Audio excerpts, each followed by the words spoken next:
Birthday.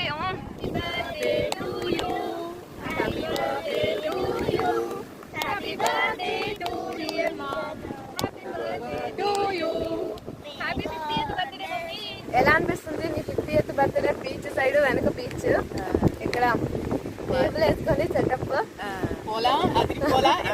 జరిగిందా చెప్పాలి.